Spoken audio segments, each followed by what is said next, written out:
Hello friends, Praveen this side. और आज की इस वीडियो में हम 4G वर्सेस 5G का डिफरेंस देख लेंगे। देखो, आपको बहुत लोगों को पता होगा डिफरेंस, लेकिन ये एक इम्पोर्टेंट एक्सपेक्ट है इंटरव्यू के पर्सपेक्टिव से भी। और इवन हमें पता रहना चाहिए कि अगर हम शिफ्ट हो रहे हो 4G से 5G की तरफ, तो क्या क्या की डिफरेंसेस जो थे 5G में और 6G में, सॉरी 4G में और 5G में, तो डिफरेंसेस क्या क्या आया है एक ओवरव्यू देखेंगे कंप्लीट हम। ठीक है, ज़्यादा डेप्थ में नहीं जाएंगे, डेप्थ के लिए ऑलरेडी हम दूसरे वीडियोस कवर कर चुके हैं। तो एक कंप्लीट थोड़ा थोड़ा ओवरव्यू देख लेंगे, तो एक थोड़ा सा एक जनरल एक आइडिया लग जाएगा हमें, तो ताकि अगर कोई पूछे तो हम एज ए ओवरव्यू बता सकते हैं। तो देखो, कंपैरिजन हम देखने वाले हैं 5G वर्सेस 4G का। तो देखो, 5G में जो डेटा रेट्स था, सबसे पहले डेटा रेट्स की बात कर लेते हैं, हर कोई उसी के बारे में बात करता है। तो 4G की अगर बात करें तो जो इसका डेटा रेट्स था, एवरेज 25 Mbps आता था और पीक 300 Mbps आता था। ये सब थियोरेटिकल है, ठीक है। प्रैक्टिकल तो वेरी होता है, आपको हिसाब से पता है। सब पैरामीटर्स इंक्लूड कर दे और RF कंडीशन इंक्लूड कर दे तो ये बहुत चीज़ें वेरी हो जाती है, ये सिर्फ थियोरेटिकल चीज़ें। 5G में एवरेज 100 Mbps आ जाता है हमको और पीक 20 Gbps तक आ जाता है, ठीक है। अगर लेटेंसी की बात करूँ तो 5G में 1 मिली सेकंड है और 4G में 10 to 50 मिली सेकंड थी। तो सबसे बड़ा जो गेम चेंजर है वो है लेटेंसी, ठीक है, 5G में। और मोबिलिटी की अगर बात करूँ तो अप टू 350 km/h के हिसाब से 4G की कनेक्टिविटी बनी रहती थी। लेकिन 5G में अगर आप बुलेट ट्रेन में भी चल सकते हो, मतलब 500 km के ऊपर भी अगर आपकी बुलेट ट्रेन चल रही है तो 5G की कनेक्टिविटी लॉस नहीं होगी। फिर बिट रेट में डिफरेंस है, यहाँ 6 बिट्स था, ठीक है। और ये 4 बिट्स था, ठीक है, ऑनलिंक डाउनलिंक के लिए, सॉरी अपलिंक के लिए। यहाँ पे 30 बिट्स डेटा कैरी करता है पर हर्ट्स और यहाँ 15 बिट्स डेटा कैरी करता है पर हर्ट्स, ठीक है। 3x बेटर हो गया है स्पेक्ट्रम एफिशिएंसी। यूज़र डेंसिटी भी 1000 km/square हो गई है, यहाँ पे 2000 km ही पर स्क्वायर थी, ठीक है। एनर्जी एफिशिएंट 100 टाइम्स बेटर हो गई है, ठीक है, और ये मॉडरेट थी। तो ये जो थी, ये मेन की डिफरेंसेस है देखा जाए तो 4G वर्सेस 5G के लिए। अभी आगे अगर हम देखें थोड़े से और पैरामीटर्स, तो एज ए आपको तो पता ही है LTE का फुल फॉर्म और 5G का फुल फॉर्म। और अगर मेन डिफरेंस 3GBP रिलीज़ की अगर मैं बात करूँ तो रिलीज़ 8 और रिलीज़ 14 तक के LTE एडवांस था और LTE प्रो था। रिलीज़ 15 के ऑनवर्ड से हमें 15 के जो फीचर्स हैं वो मिलने लगे थे, ठीक है। फ्रिक्वेंसी रेंज इनमें बिलो 6 GHz तक ही सपोर्ट करता था, दैट मीन्स यहाँ पे सिर्फ FR1 सपोर्ट करता था, ठीक है। और यहाँ अप टू 52.6 है, मतलब यहाँ पे क्या आ गया, FR1 और FR2 दोनों आ गया, ठीक है। तो सर्विसेज की अगर बात करूँ तो इसमें वॉइस और MBB IoT थी, और इसमें वॉइस है, eMMB है, लो लेटेंसी एप्लीकेशन है और मैसेज मशीन टाइप कम्युनिकेशन है। इसको आप URLLC भी बोलते हैं, ultra reliable low latency communication, massive machine type communication और eMBB। ये 3 सर्विसेज मेजरली आपको याद रखना है, ठीक है।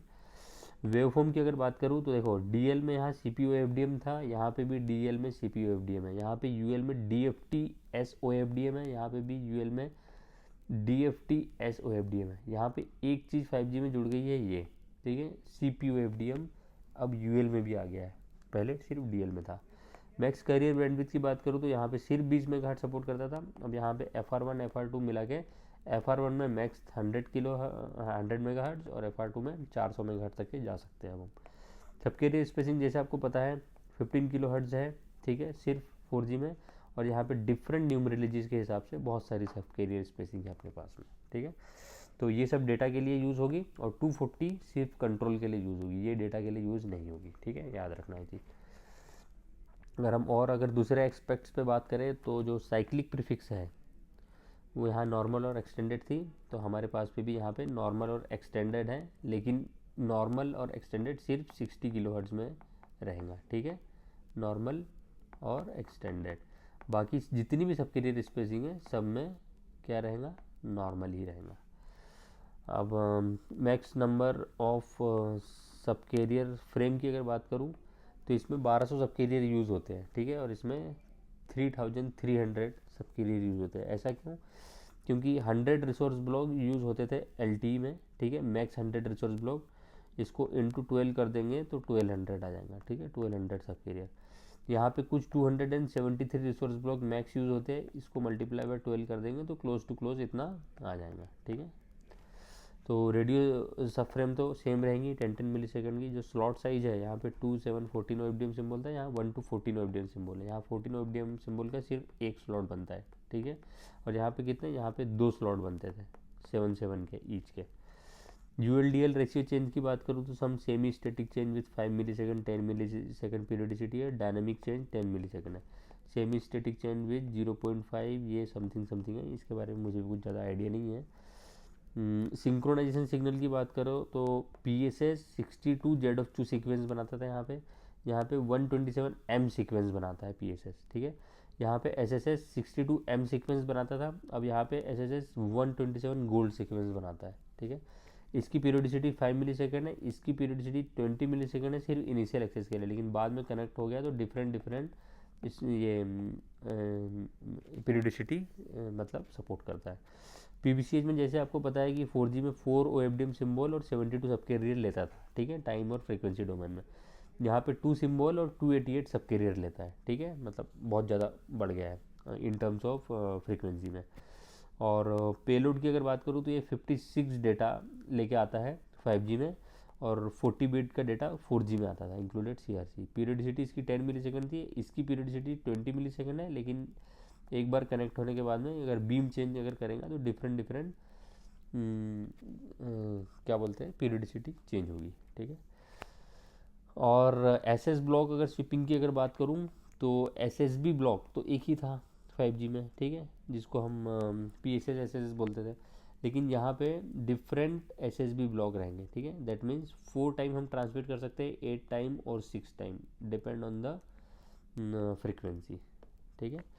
रैच क्या रहेगा, यहाँ पे पी रैच 839 Z सीक्वेंस बनाता था विद 1.25 kHz।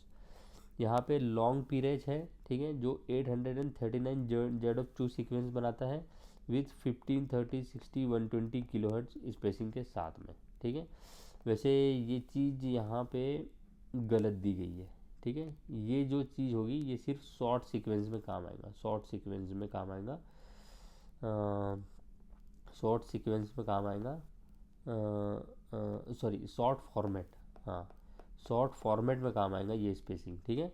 और जो लॉन्ग फॉर्मेट की जो स्पेसिंग थी वो 1.25 रहेंगी और 5 kHz रहेंगी, ठीक है। यहाँ पे 2 सब क्लियर स्पेसिंग सपोर्ट करेंगी रैच के लिए।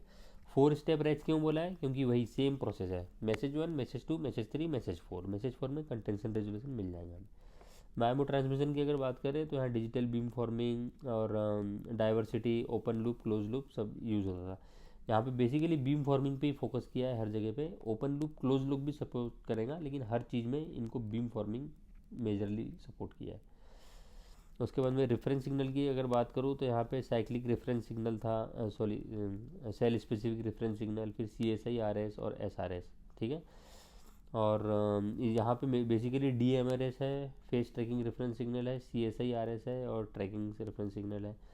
फिर यहाँ पे PTRS, SRS और DMRS, ठीक है। बेसिकली DMRS का रोल सबसे ज़्यादा है 5G में। 4G में DMRS था लेकिन वो बाद के रिलीज़ में आया था, अब 14-15 के रिलीज़ में आया था, लेकिन वो उतना इफेक्टिव 4G में फिर भी नहीं है। चैनल कोडिंग की बात करूँ तो ये बहुत बड़ा डिफरेंस है इसमें। PBCH और PDCCH में टर्बो कोडिंग थी, यहाँ पे PBCH, PDCCH और PUCH में पोलर कोडिंग है।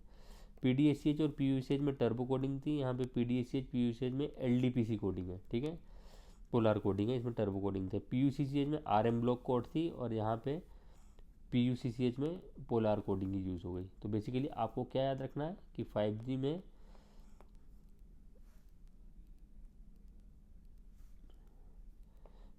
में पोलर कोडिंग यूज़ होगी और इसमें टर्बो कोडिंग यूज़ होगी। बेसिकली अगर कोई मेन डिफरेंस पूछे तो बस यही बता देना आपने। अब इसकी PDCCH की अगर बात करें तो multiplexing with distributed something something दिया गया है, ये PDCCH का है। फिर PUCCH के बारे में अगर बात करें तो इसके बारे में भी ये सब डिटेल्स है, इसके बारे में मुझे भी ज़्यादा कुछ आइडिया नहीं है कैसे काम करती है। हार्क राउंड ट्रिप टीम की बात करें तो इसमें 9 मिली सेकेंड और 8 मिली सेकेंड था, इसमें 0.25 से 16 मिली सेकेंड तक हो गया, मतलब जो राउंड ट्रिप टाइम था एक्नॉलेजमेंट का प्रोसेस बहुत फास्ट हो गया। वाइड बैंड ऑपरेशन की बात करें तो इसमें single carrier up to 20 megahertz था, इसमें 100 मेगाहर्ट्ज़ से 400 मेगाहर्ट्ज़ तक है। ये FR1 रहेगा, ये FR2 रहेगा। इसमें full carrier bandwidth initial access and idle था, इसमें narrow band anchor and initial access and idle, UE bandwidth adaptation allowed है, मतलब बैंडविड्थ पार्ट अलाउड है इसमें।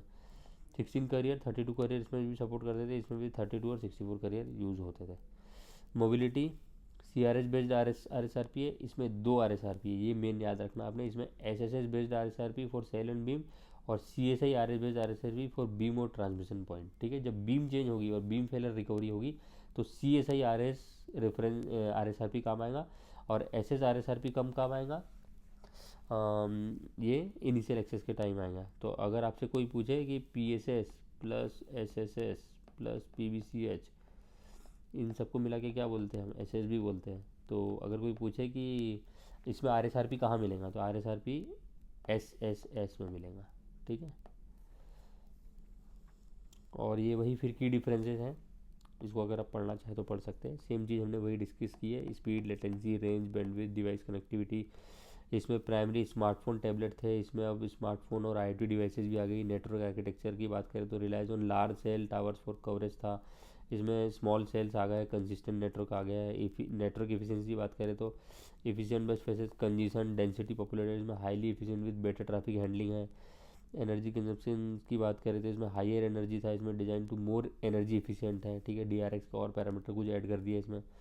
बैकवर्ड कॉम्पेटिबिलिटी की बात करें तो 2G 3G इसमें सपोर्ट करता था, इसमें compatible with 4G and earlier standards. ठीक है, एप्लीकेशन की बात करें तो HD video streaming, high speed browsing and mobile app, इसमें ऑटोनोमस व्हीकल, टेलीमेडिसिन और AR VR स्मार्ट सिटीज़। ठीक है, तो बेसिकली IoT डिवाइसेज और स्मॉल सेल्स की जो इक्विपमेंट्स है वो ज़्यादा बढ़ गए हैं किसमें, 5G में। तो ये था फ्रेंड्स 4G और 5G के बारे में डिफरेंस। एक नॉर्मल ओवरव्यू है एक वीडियो, लेकिन एटलीस्ट हमें एक आइडिया लग गया कि मतलब basically what is the different and what is the logic behind to make it clear out. तो चलो मिलता हूँ नेक्स्ट वीडियो में।